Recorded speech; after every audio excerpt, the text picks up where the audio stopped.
Hello and welcome back. It is me again, your host and person on the other side of your screen.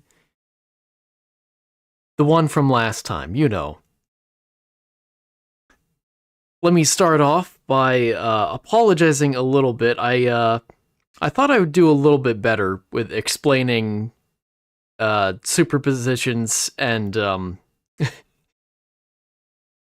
interference patterns and, you know, all of that last time. I mean, I'm still getting used to talking while streaming and all that, but I thought I'd do a little bit better, and I know I can do a little bit better, and I should have spent a little more time preparing what I was gonna say. But, you know, the best thing I can do, without rehashing the topic, which I really don't feel like doing, is just to do better.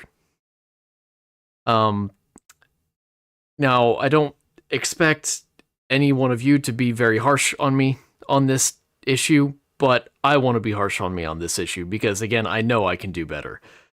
The other thing I want to mention is, I talked about possibly learning OChem last time. That is still a possibility. It's not something I plan on doing very soon, but I would genuinely like to see what I can do within 24 hours, how much I can learn, but that's not what we're talking about today. Now, let's get into the game and the discussion.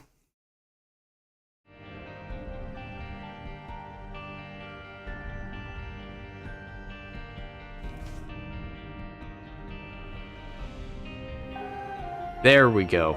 Okay, that had me worried. So, not sure if you knew this, but New Year's happened recently. Maybe you didn't notice. But, if I was gonna say something, I probably should have said at least, Happy New Year's on January 1st.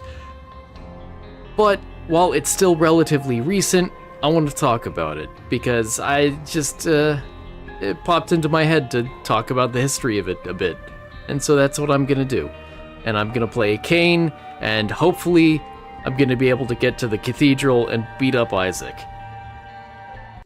Without further ado, calendars. So, timekeeping is nothing new. The ancient world had plenty of ways of keeping time, and the earliest calendars, the earliest ways of... Oh, give it to me. Yes. Some of the earliest ways of keeping track of time was through solar and lunar calendars. A solar calendar obviously corresponding to, what our modern calendars do, the sun, shocker, and lunar calendars corresponding to the monthly-ish lunar cycle that our moon goes through in its various phases.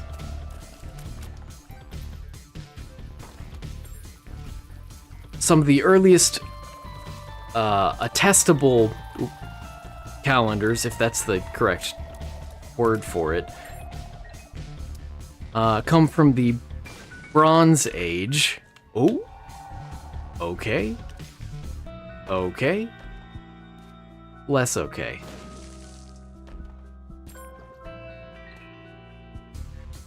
So in the, a few come from the Bronze Age, a lot more come from the Iron Age, so this would be like 1000 BCE, or actually 1200 BCE is the start of the Iron Age, and then 500 BCE is the end of the Iron Age, and from that time we get calendars from the Assyrians and the Babylonians. Those would go on to form the eventual Persian calendar, which would then influence, or rather create, the Zoroastrian and Hebrew calendars. Very nice. Which were pretty popular, shall we say. A lot of ancient calendars are considered to be lunisolar. Not a term I had ever heard before, but it means they are effectively a combination of a lunar and a solar calendar. Every single date is jointly determined by both the lunar and solar calendar dates. And if you're familiar with how a year works, that's a little strange. Because, you know, the solar calendar year, which is, you know, roughly 365 days, is not evenly divided by the cycle of the moon. So these lunisolar calendars often need adjustment to their dates. And that's called intercalary days, or even months. That is, these extra days that are often added to the end, the beginning, or sometimes even the middle of a calendar year in order to force the lunar calendar to better align with the solar calendar.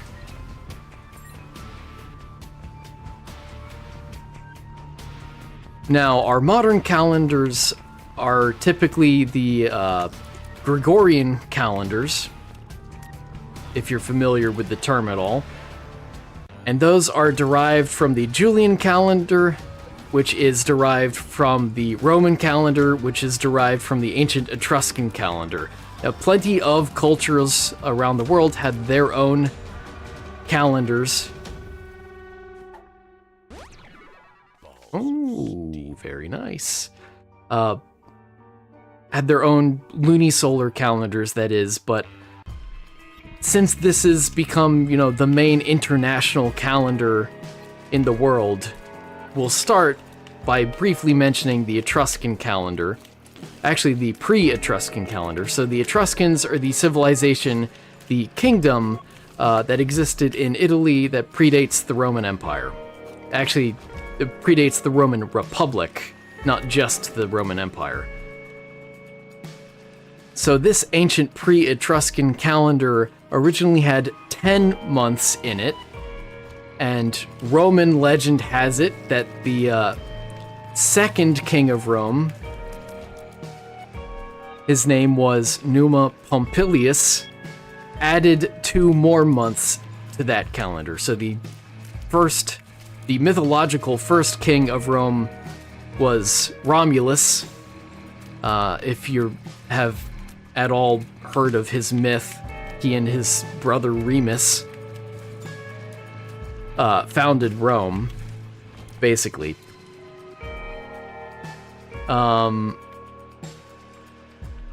So again, the second king of Rome, supposedly Numa Pompilius, added 2 extra months. Those 2 months that he added were effectively January and February, but what may surprise you is that those months were added to the end of the calendar year, not the beginning. At some point, for some reason that has been lost to time, the Romans decided to move those 2 months to the beginning of the calendar year instead. The more you know.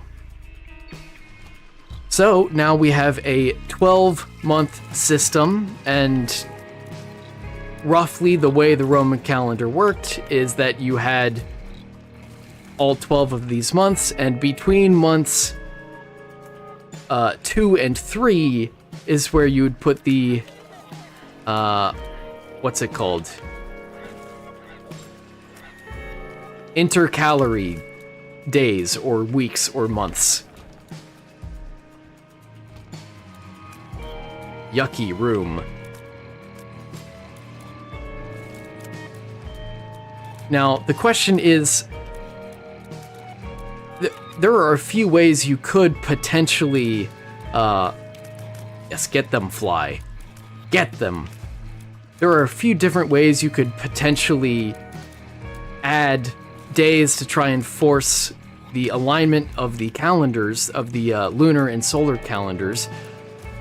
And according to the Roman system, ooh, yes. Okay. According to the Roman system, the people who determined how many extra days to add to force the calendars to align, where are my notes? I need to scroll down. That's a bit difficult in a boss fight. Hold on. Please hold. In the meantime, enjoy this boss fight. This slow, pitiful boss fight. I really should have searched for the secret room beforehand.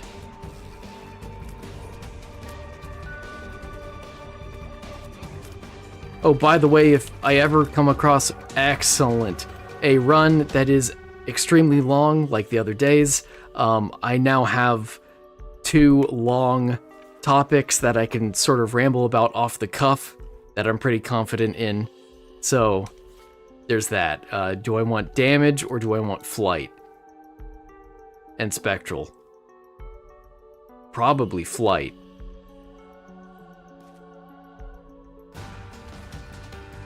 And I still didn't scroll down, but that's okay. He's dumb. Oh.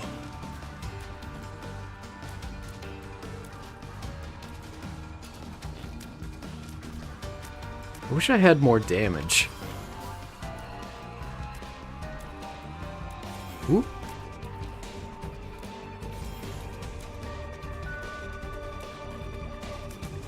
Give me your key piece. And now let me scroll down. The Roman pontifices, which were effectively the high priests of their cults, were the ones in charge of determining how many extra days should be added to the year. Yummy curse. The problem is these pontifices had a lot of political alliances, and political offices were determined by, you know, years. So, these pontifices could extend a year for a political ally of theirs, or shorten a year for political enemies of theirs, to give them a shorter term. Ooh. Now, Julius Caesar, the dictator for life, the first Roman emperor, well, actually I don't even remember if he has that specific title. I might step into hot water here with people that are very much for Rome in this day and age, if I'm not careful with my exactness here. So, you know, let's scratch some of the things I said there.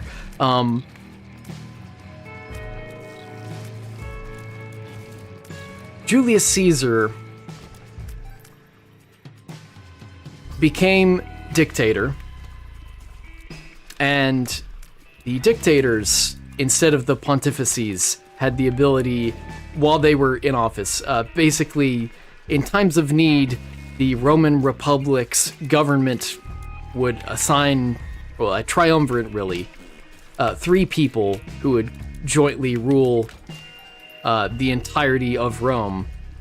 And then Julius Caesar, basically, to not really get into the history or politics of it, decided he would just become the one and only member of the triumvirate to still hold on to his power, and he'd become dictator for life. Anyway, Julius Caesar spent time in Egypt, where they had a 365-day calendar, but it was only 365 days, and so it drifted a bit, because you need that 0.25. Oh. Oh. Oh. And while in Egypt, he announced that he would create basically a very good calendar. And he was in Egypt, fought some wars, and then came back. And he, not himself, but he gathered a bunch of philosophers and mathematicians and ultimately created the Julian calendar.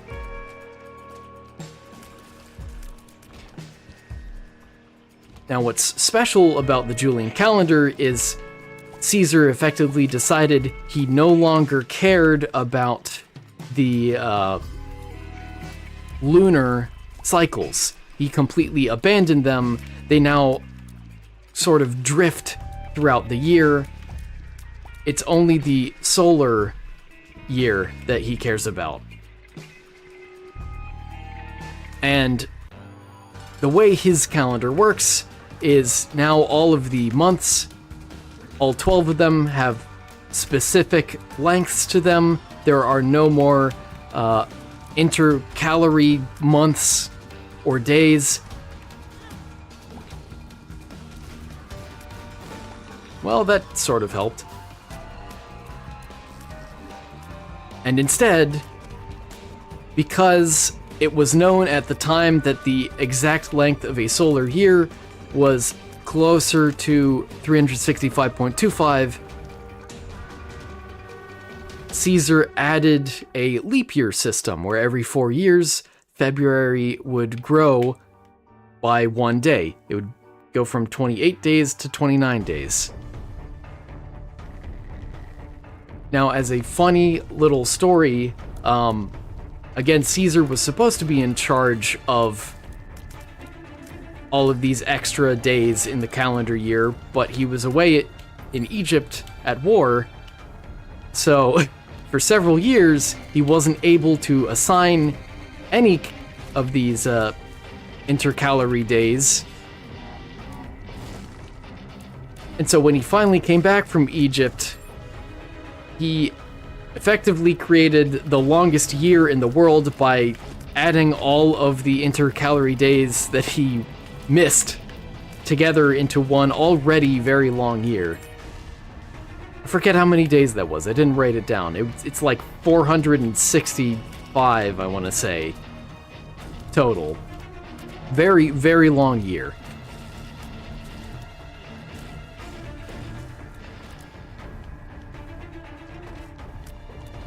And then last but not least, to cap off the history of the calendar's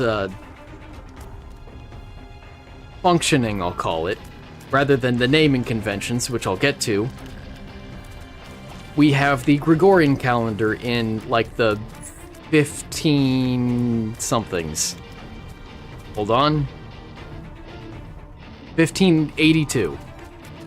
So Pope Gregory the 13th, by this time, 1,500 years have passed, roughly, since Julius Caesar and the Julian calendar. And it was known for quite a while, in fact, that 365.25 is still a rough approximation. Yikes. Uh-oh. Right, it doesn't trigger additional. 365.25 is a rough approximation. The actual number is 365.2422, so slightly less. And over, a millennium and a half between the Julian calendar and 1582, that very slight difference had grown to be a matter of like half a month. Sure. And that really annoyed the Catholic Church because they really wanted to have an accurate understanding of when Easter would fall each year. So Pope Gregory the 13th figured out this system. I'm not sure if it was by himself, although, at least by modern standards, it's not a difficult system to figure out how to do. His system is effectively...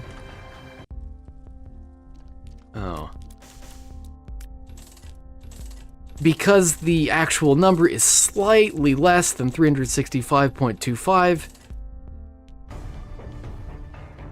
what he does is remove some leap years. Specifically, the way the Gregorian calendar works is it's basically the Julian calendar with leap years and all, but every year that's divisible by 100 has their leap year skipped, unless it's also divisible by 400, in which case it's added back in. And that, all in all, gives a pretty close approximation the actual length of a solar year.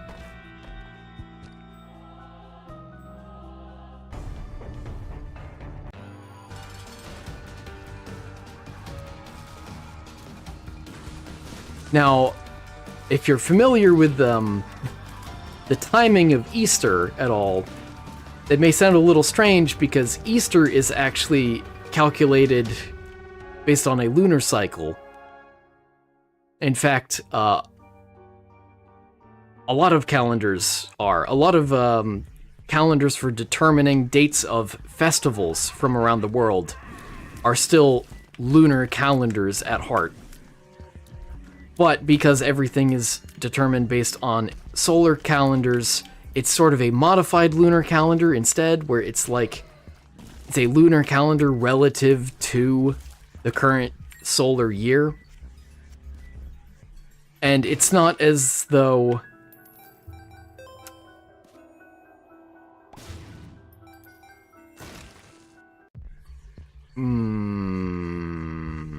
I'll use this. Water!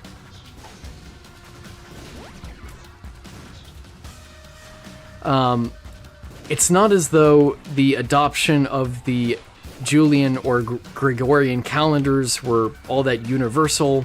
I mean, they eventually were, but, you know, there's going to be slow conversions in some countries, and many countries, even after adopting the Julian and Gregorian calendars, still prefer their own previous dates for festivals, including celebrating New Year's, which is why some cultures like, some cultures or religions may have separate New Year's festivities. For instance, you know, the Chinese New Year is never quite the January 1st that a lot of other people celebrate, so that's one reason why, is that it wasn't adopted immediately, and even, well, sorry, poor choice of words there, it was adopted, of course, but that China, as well as a few other cultures, preferred still to celebrate according to their old calendars rather than, you know, the calendar imposed on them by effectively the British Empire.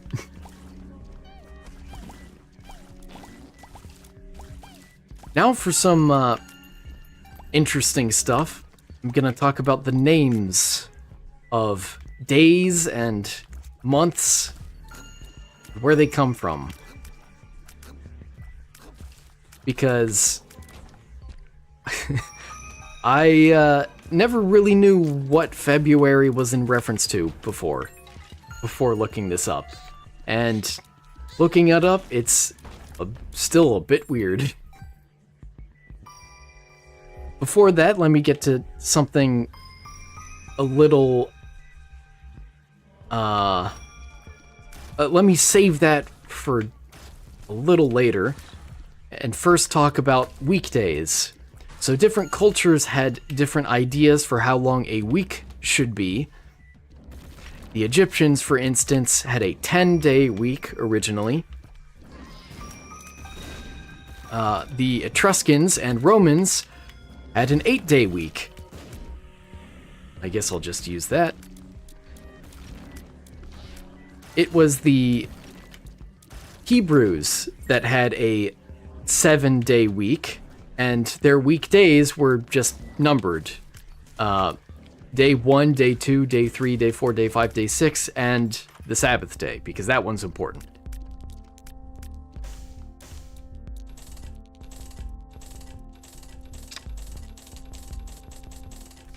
Yay! And extra luck.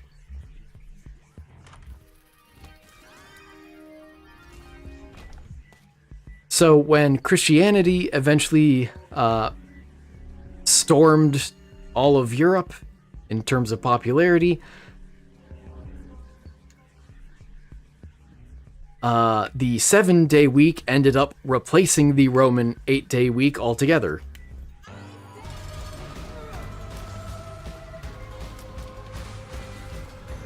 And hence we have our 7-day weeks that are accepted pretty universally now.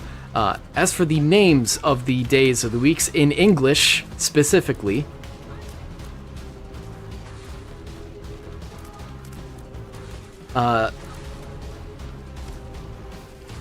weekday names being in reference to planets started with the Sumerian Empire.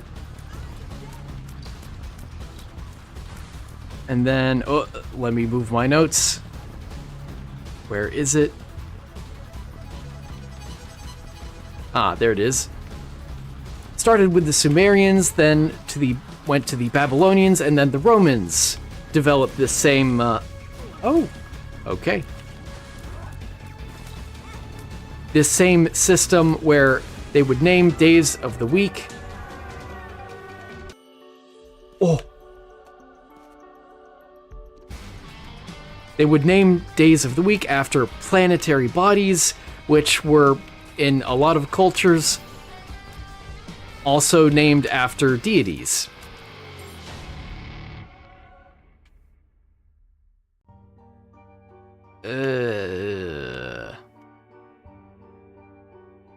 I don't need it.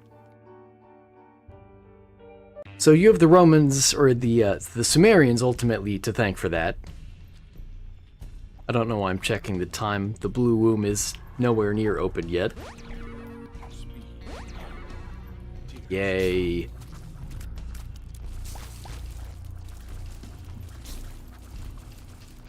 So, what are the days of the week in English?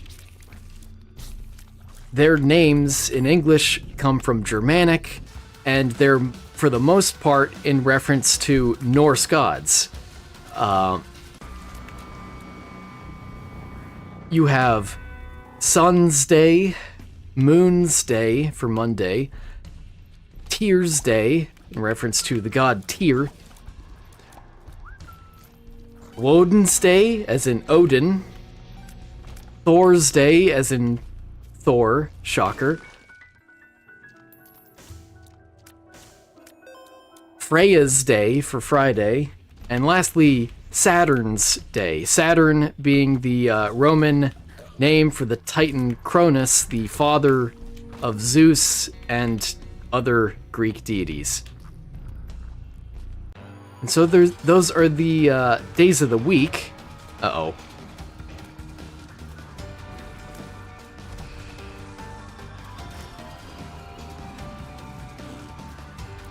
Now, what about month names? Because those are weird. And also, I've been alluding to February being strange.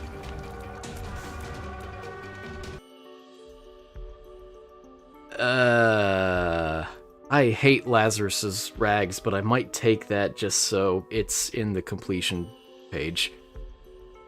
The collection page, that's it. Although I'd rather take it as Lazarus, so I'll go with holy water after all.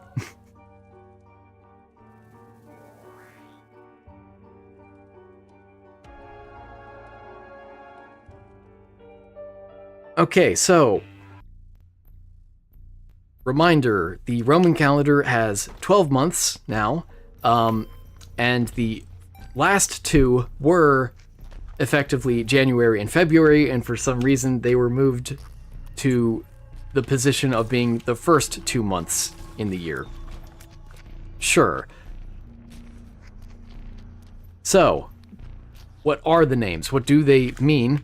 I will list the names in English and the names in Latin for each of the months, and then talk about the origin.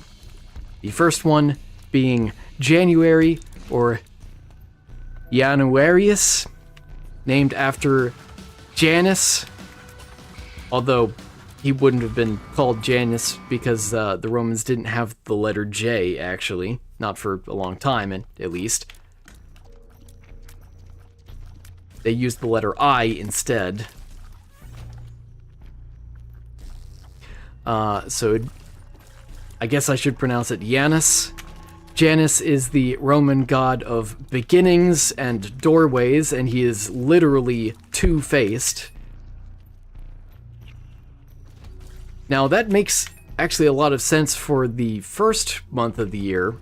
It makes less sense to me being, the second to last month of the year. But whatever. I'm not Roman. Or Etruscan. I'm not, what's his name? The second king of Rome. So I guess it's not my place. Now, February. This one is weird. This one is unintuitive. February, or Februarius, is named after the Lupercalia festival that occurs in mid-February. I forgot to check the secret room. Will the run end early before I can name all of the months? Anyway, in this festival, priests would sacrifice a goat, and then people would take strips of the goat's hide, run around naked, I believe, slapping people with the goat's hide.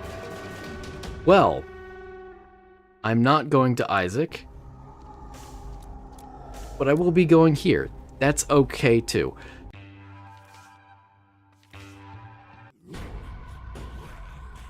So they, as ridiculous as this sounds, the Romans would go around effectively slapping people with this strip of goat hide, and the goat hide itself is what is called the februa, hence the name February.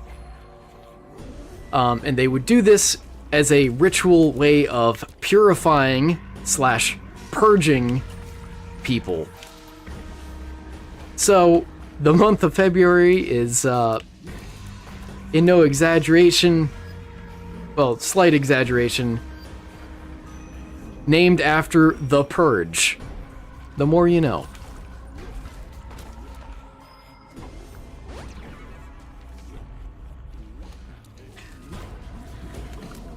So February is probably the weirdest one out there.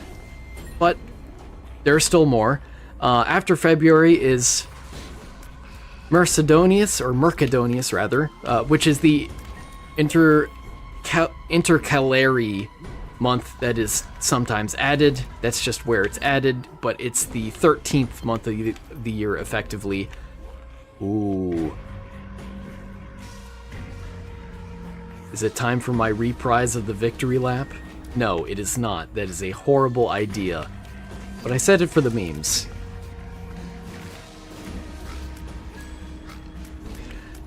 So next we have March, or as the Romans would have referred to it, Martius, named after Mars, Roman god of war, and ancestor, effectively, of all Romans. Or, the founders of Rome.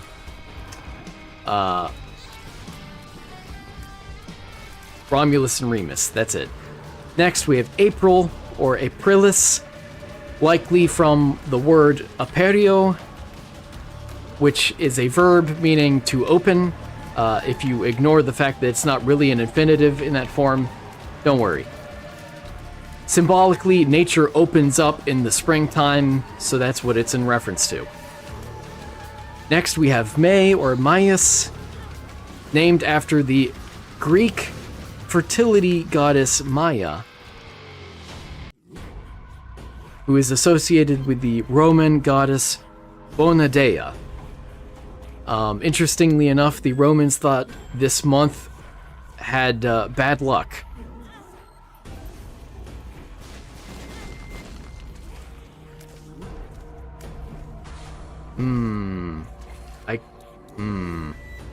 Ooh.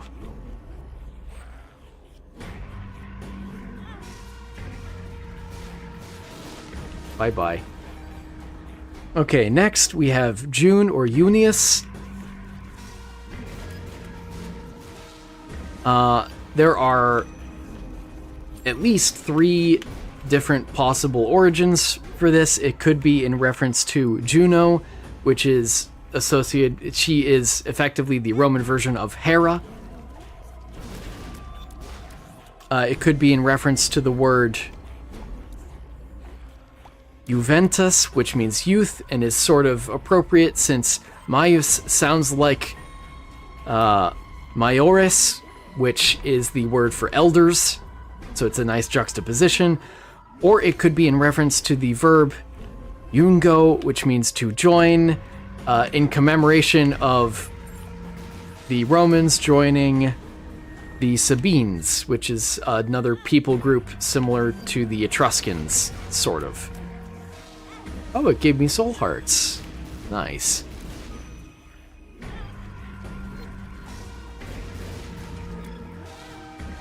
Oh, boy. Yes! Every time!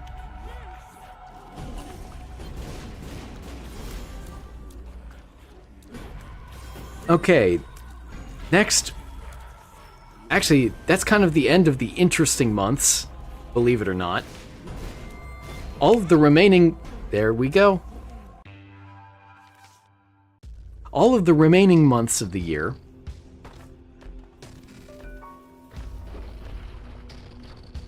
Well, I can fight Mega Satan. Oh, thank you. The remaining months of the year are typically left just as numbered months. If you know your Latin roots, some things may start making sense here, because recall the fact that originally the Etruscan, or the pre-Etruscan calendar was a 10-month system, and now it makes sense, some sense at least, why December, the 12th month, is named after the number 10. I'll just blow it up. So, the last month I covered was June. After June comes the very popular month of Quintilis. Following Quintilis is Sextilis. And then September, October, November, December, all of the months I just listed are all numbers. And that's it. They're just the numbered month. And I'm not doing so hot here. Although I would really like to defeat Mega Satan.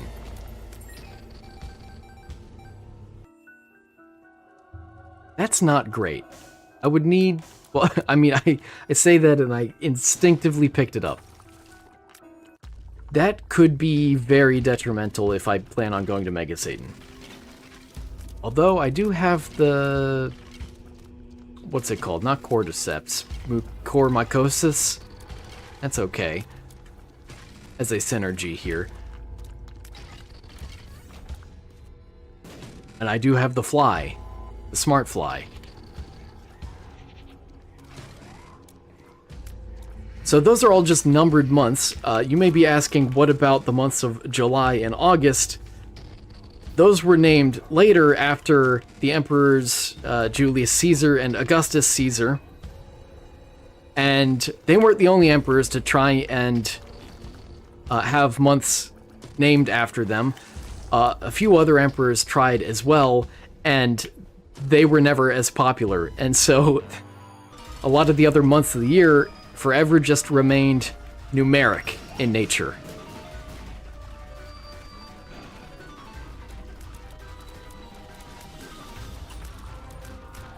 And thus, we have the origins for all of the months in the year, and all of the days in the week, and all the various calendar. Well, the history of the Gregorian calendar system specifically. Yeah, with this build, I don't think it wise to go to Mega Satan, as much as I would really love to, and sort of have the opportunity to.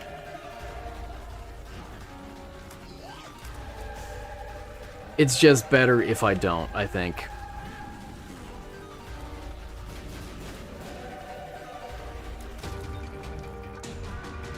No.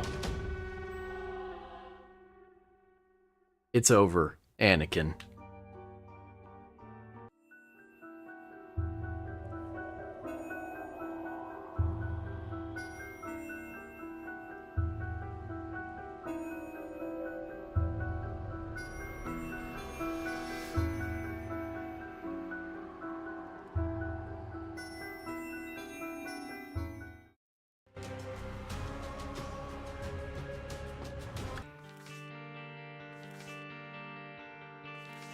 Ace of Clubs. I forget what I need to do to unlock that. I thought it was something specific. Wasn't it? Oh, I'll look that up after. Anyway, thank you so much for watching, and I'll be back here again, same time, tomorrow. I hope you see me there. Take care.